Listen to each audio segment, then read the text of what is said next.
Hello aspirants.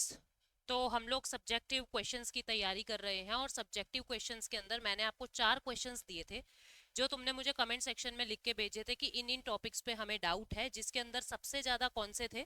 सबसे ज़्यादा सवाल जो थे वो थे आपके पॉलिटिकल डेवलपमेंट वाले, जिसमें सबसे ज़्यादा स्टूडेंट्स परेशान थे। पॉलिटिकल डेवलपमेंट वाले, राजनीतिक विकास वाले। ठीक है, पॉलिटिकल डेवलपमेंट, राजनीतिक विकास। तो यहाँ से किस तरीके से क्वेश्चन पूछा जा सकता है उसका एक उदाहरण मैं आपको दे रही हूँ, आपके सामने उस आंसर को अभी बताऊंगी। ठीक है, पहले मैं इस राजनीतिक विकास शब्द का मतलब बता दूं। देखो, राजनीतिक विकास क्या होता है, जैसे जैसे समय बढ़ रहा है लोगों की अवेयरनेस बढ़ रही है, लोग जागरूक हो रहे हैं और अपने लिए डिमांड्स करने लगे हैं और पॉलिटिक्स के अंदर खुद की सहभागिता दिखाने लगे हैं। मीटिंग्स में जाना, यूथ पार्लियामेंट होना, सोशल मीडिया पे बोलना, ट्विटर कैंपेन चलाना, ये सब राजनीतिक विकास के ही एग्जाम्पल हैं, इसी को ही राजनीतिक विकास कहते हैं। तो अब हर किसी थिंकर ने जो भी राजनीति या कॉन्स्टिट्यूशनलिज्म से जुड़ा हुआ है वो सभी अपने अपने विचार व्यक्त करते हैं। कोई कहता है कि राजनीति का मतलब होता है राजनीति का संस्थाकरण हो गया, कोई कहता है इसका बाजारीकरण हो गया यानी मार्केटाइजेशन हो गया, कोई कहता है आज के दिन पॉलिटिक्स इंस्टीट्यूशनलाइजेशन हो गया है। तो सब लोग अपने अपने विचार प्रस्तुत करते हैं। तो राजनीतिक विकास के अंदर इसी तरीके के क्वेश्चन बनते हैं कि फलां के हिसाब से राजनीतिक विकास के क्या मायने हैं, उन्होंने किस तरीके से राजनीतिक विकास को डिफाइन किया है। तो ये सवाल आप लोगों से बन सकते हैं। दूसरा, पार्टी सिस्टम से आप लोगों के क्वेश्चन थे कि पार्टी सिस्टम से मैडम क्या क्वेश्चन बन सकता है। तो पार्टी सिस्टम या इलेक्शन या वोटिंग बिहेवियर, इन तीनों को मैं एक ही तरीके से लिंक कर रही हूँ। वोटिंग बिहेवियर, पार्टी सिस्टम या पॉलिटिकल इलेक्शन। ठीक है, तो इनमें एक ही चीज मुझे लगता है कि तीनों में से ऐसे जोड़ के क्वेश्चन पूछेंगे। तो सबसे ज्यादा अगर सर्वे करोगे आप भी गूगल पे, तो सबसे ज्यादा तरीके का जो प्रश्न पूछा जा रहा है कि कौन कौन से फैक्टर्स हैं, कौन कौन से कारक हैं जो वोटिंग बिहेवियर यानी मतदान का व्यवहार, भाई आपको अगर मत देना हो, किसी को वोट देना हो, तो आप किस तरीके से प्रभावित होगे, आपके माइंड में क्या क्या चीजें चलेंगी। ठीक है, आप किस तरीके से प्रभावित होगे। भाई आप जब वोट देते हो तो किन किन चीजों से, भाई ये मेरी धर्म का है क्या, ये मेरे जाति का है क्या। कोई लड़की सोचेगी कि महिला नेता बने तो हमारे लिए ज्यादा फायदेमंद होगा, कोई एक कम्युनिटी का मेंबर सोचेगा हमारी ही कम्युनिटी का बनना चाहिए, कोई यूं सोचेगा हमारे ही क्षेत्र का, हमारे ही गांव का व्यक्ति अगर संसद में पहुंचे तो ज्यादा फायदा होगा। तो किन किन बातों को देखते हुए आप अपने मतदान के व्यवहार को बदलते हो, ये एक मैंने आपसे सवाल पूछा था कि पार्टी पॉलिटिक्स के अंदर किन किन चीजों के वैल्यू होती है। ठीक है, तो ये 2 क्वेश्चन मैं आप लोगों के साथ डील करती हूँ। अभी एक सवाल मैंने जो आपको दिया था प्रेसिडेंशियल और पार्लियामेंट्री सिस्टम पे, वो तुम सब लोगों ने लिखा भी है और मैंने देखा भी है, काफी हद तक आप लोगों ने सही लिखा है। पर आज की क्लास में पहले मैं इन 2 क्वेश्चंस को डील कर रही हूँ, पॉलिटिकल डेवलपमेंट को और वोटिंग बिहेवियर को। ठीक है, आपके पूरे पूरे टॉपिक भी है और यहाँ से सवाल बनने की उम्मीद भी है। तो पहला सवाल जो आप लोगों को क्वेश्चन मैंने दिया था कल, भारत में मतदान व्यवहार को प्रभावित करने वाले कारक कौन से हैं। भारत में मतदान व्यवहार को प्रभावित करने वाले कारक कौन से हैं। अब देखो, पहले तो मैंने क्या किया, उसने कारक पूछे हैं मुझसे 250 शब्द में। ठीक है, तो पहले तो मैंने क्या किया, मतदान व्यवहार होता क्या है, वोटिंग बिहेवियर होता क्या है, उसको डिफाइन कर दिया। मतदान व्यवहार वो परिस्थितियां हैं कि कौन सी परिस्थितियां मताधिकार प्रयोग करने के लिए प्रेरित करती है, कौन आपको मोटिवेट करती है कि हमको इसी व्यक्ति को मतदान करना चाहिए या हमें वोट दे के आना चाहिए। ऐसी कौन कौन सी बातें हैं जो आपको इस चीज को लेकर प्रभावित करती है कि हमको मत देना चाहिए, हमको वोट देना चाहिए। ठीक है, मतदान व्यवहार से अभिप्राय है मतदाताओं को कौन सी परिस्थितियां मताधिकार का प्रयोग करने के लिए प्रेरित करती है। मतदान व्यवहार की प्रवृत्ति का अध्ययन, अब ये चीजें सोचने कब लगे थे, पहले तो ऐसी कोई बातें होती नहीं थी। सबसे पहली बात, इंडिया का जो इलेक्शन होता है, सबसे पहले लोकसभा का जो चुनाव होता है वो 1951 1952 में होता है, दिसंबर से चल के फरवरी 1952 तक चलता है। तब तक तो लोगों को वोट डालना तरीके से आता ही नहीं था, तो इन चीजों पे ध्यान ही नहीं जाता था, मतदान का बिहेवियर क्या होगा, कौन लोग किसको वोट दे रहे हैं, इतनी कोई डिटेल में पढ़ाई किसी ने करी ही नहीं। धीरे धीरे क्या हुआ, जैसे जब सेकंड आम चुनाव आया 1957 का, तब इन चीजों पे ध्यान देना शुरू कर दिया। ठीक है, फिर थर्ड चुनाव आता है, जब इंदिरा गांधी का चुनाव आता है 1967 के बाद से, तो इस चीज के ऊपर डीप स्टडी की जाने लगी कि व्यक्ति किन चीजों को ध्यान में रखते हुए वोट्स को ज्यादा इन्फ्लुएंस कर रहा है।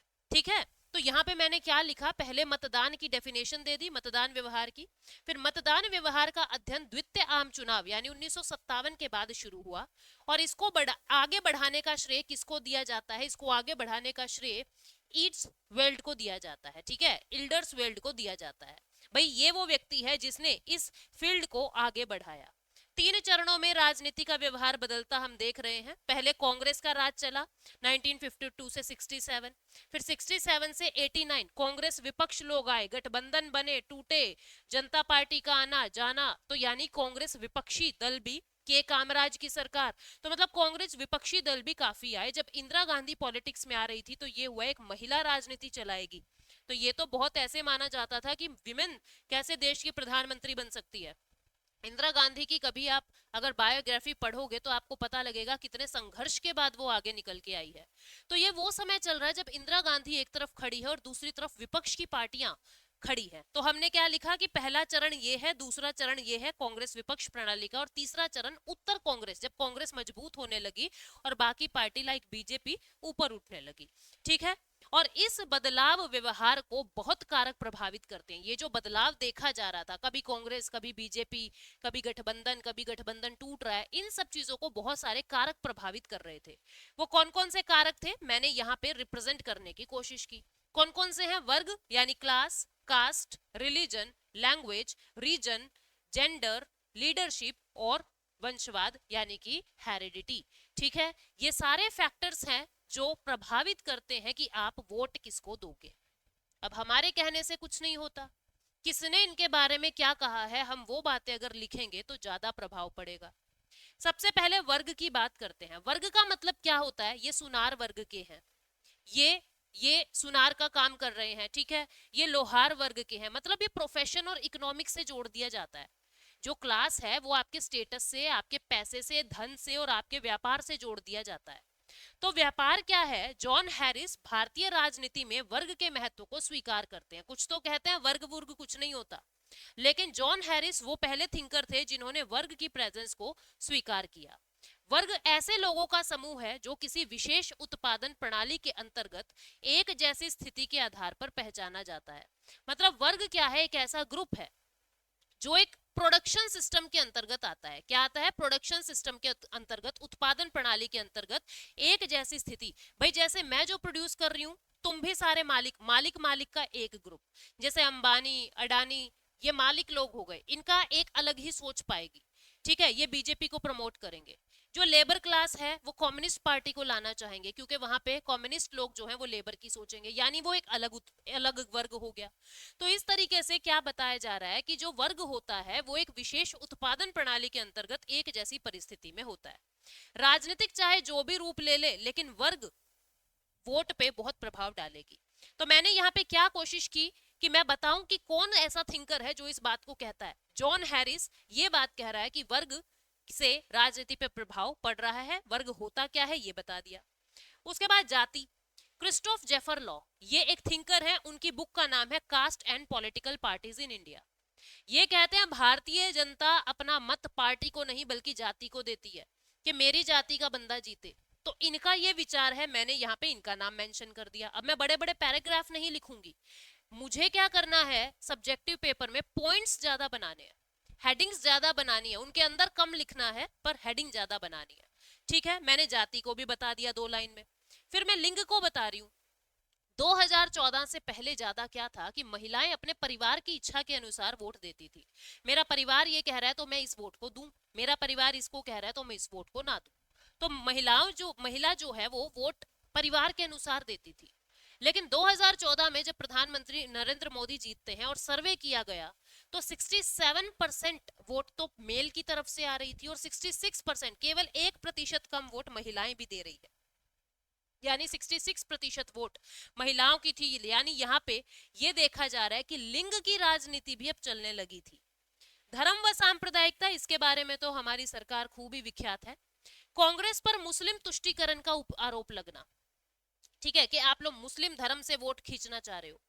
भाजपा का खुलेआम हिंदुत्व पर राजनीति करना, 2001 में मुस्लिमों को आरक्षण दे देना, ये सब क्या दिखा रहा है कि भारत के अंदर धर्म के नाम पे राजनीति लड़ी जाती है। तो यहाँ मैंने उदाहरण से अपनी बात को प्रूव करने की कोशिश की। उसके बाद भाषा, 2014 में आप देखोगे आम चुनाव जो हुए, बीजेपी सरकार सबसे ज्यादा वही जीती जो हिंदी भाषी क्षेत्र थे, क्योंकि ये लोग हिंदी को प्रमोट करते हैं बीजेपी वाले। तो जो हिंदी भाषी राज्य थे वहां पे ज्यादा इनको वोट्स मिली। तमिलनाडु में हिंदी विरोधी पार्टीज ज्यादा आगे रहती है। तो यानी भाषा के नाम पर भी राजनीति हो रही है। उसके बाद क्षेत्र, रीजन, जैसे आप देखोगे पंजाब के अंदर खालिस्तान, ठीक है, द्रविड़स्तान, ठीक, महाराष्ट्र में शिवसेना, ठीक है, आपके असम साइड में बोडोलैंड, उल्फा, ये सब क्या है, ये रीजन की पॉलिटिक्स दिखा रही है कि हमारे रीजन का बंदा जीतेगा, हमारे रीजन का, ये उल्फा का बंदा जीतना चाहिए, बोडोलैंड का बंदा जीतना चाहिए। तो इस तरीके से अपने अपने क्षेत्र को लेके भी वोटिंग बिहेवियर बहुत ज्यादा प्रभावित करता है। बहुत सारे और अन्य कारक है, लेकिन 2014 के बाद नेतृत्व के कारण बहुत सारे बदलाव देखे गए। जैसे 2014 से 19 अब ना फेस पॉलिटिक्स का खेल रह गया। बीजेपी को वोट क्यों मिल रहा है? मोदी जी के नाम पे फेस पॉलिटिक्स, चेहरे की पॉलिटिक्स चल रही है। यानी 2014 और 2019 के इलेक्शन में हर हर मोदी, हर घर मोदी के नारे लग रहे हैं, ठीक है। फिर आप देखोगे आंध्र प्रदेश के अंदर एंटी रामाराव के नाम पे वोट्स मिल रहे हैं। ममता बनर्जी का पहचान अलग ही है पश्चिम बंगाल के अंदर, यानी कि व्यक्ति पार्टी को वोट नहीं दे रहा, ममता बनर्जी को दे रहा है, व्यक्ति बीजेपी को वोट नहीं दे रहा, नरेंद्र मोदी को वोट दे रहा है। तो नेतृत्व के आधार पर भी अब राजनीति देखी जा रही है, ठीक है। भानु प्रताप मेहता मोदी लहर को बीजेपी डोमिनेंट सिस्टम कह रहे हैं। ये मैंने अपना कंक्लूजन कर दिया लास्ट में।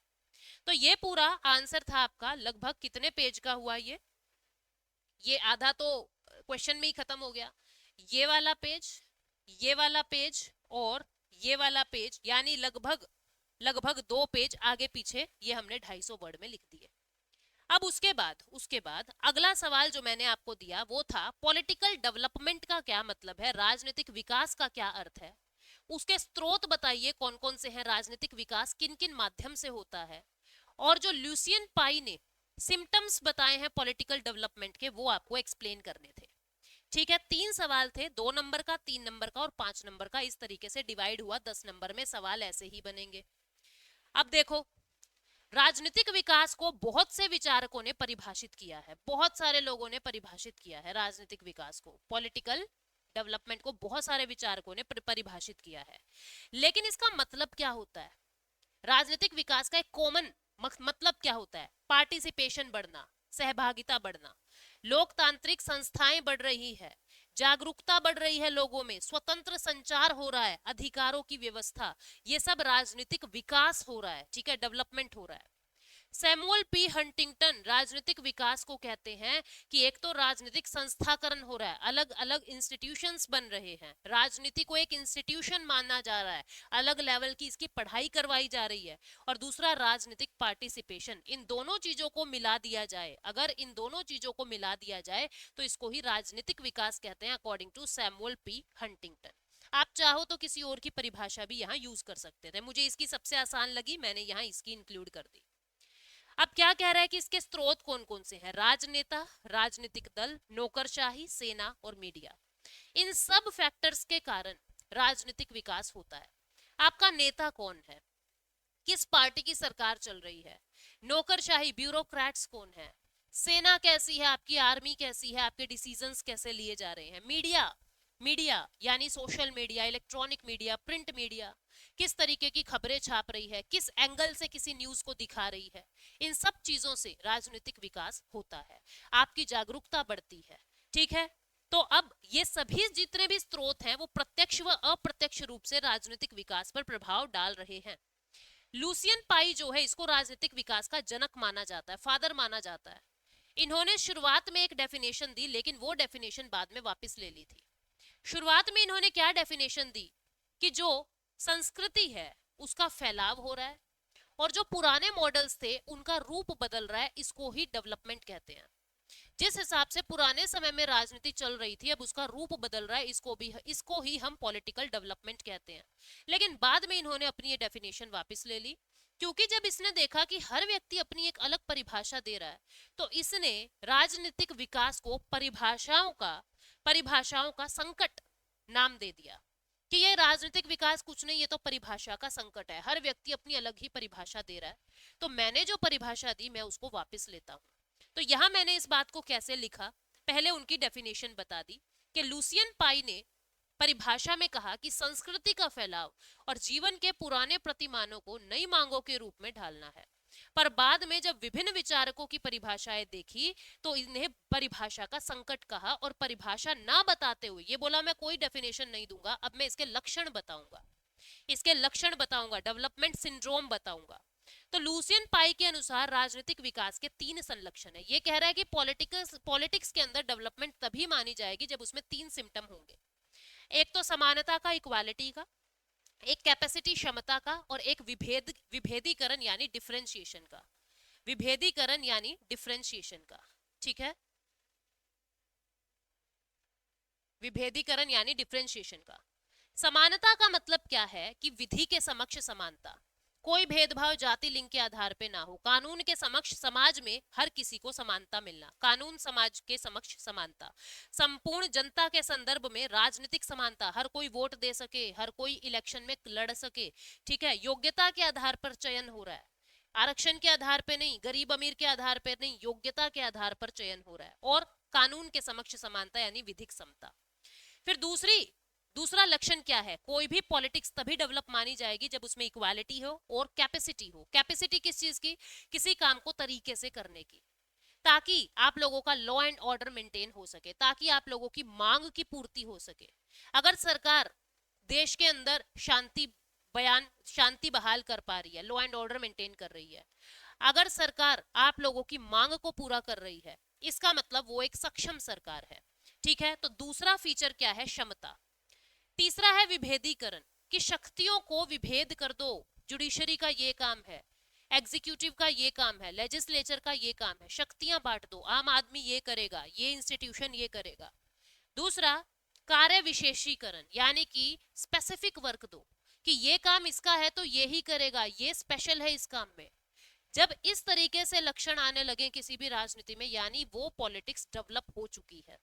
ठीक है, फिर कहता है राजनीतिक विकास एक धीमी प्रक्रिया है, जैसे जैसे समाज में जागरूकता बढ़ेगी, सहभागिता होगी, वैसे वैसे तीव्र गति से इसकी वृद्धि होती रहेगी। तो ये 2 इंपॉर्टेंट और डिफिकल्ट क्वेश्चन जिसमें आप सबसे ज्यादा परेशान हो रहे थे, वो 2 सवाल मैंने इंक्लूड कर दिए। बाकी बचे हुए 2 सवालों में से एक आंसर आप सब लोग बिल्कुल सही लिख रहे थे, पार्लियामेंट्री और प्रेसिडेंशियल सिस्टम को। ठीक है, यानी कि अध्यक्षात्मक और संसदात्मक सिस्टम को, वो उसको मैंने इसलिए नहीं लिखा। अब बचा एक सैमुअल पी हंटिंगटन वाला, वो मैं आपको कल की वीडियो के अंदर इंक्लूड करके उसको हम डिस्कस कर लेंगे। ठीक है, कमेंट सेक्शन में मुझे और ऐसे टॉपिक्स बता देना जो तुम्हें यूं लगे कि भाई ये तो हमसे नहीं हो पा रहे हैं और इसमें मेरी मदद की जरूरत है। ठीक है, जितना हो सकेगा हम लोग टॉपिक्स को रिवाइज कर रहे हैं और उन टॉपिक्स को आगे बढ़ा रहे हैं। तो thank you so much, take care, bye bye, मिलते हैं कल की क्लास में।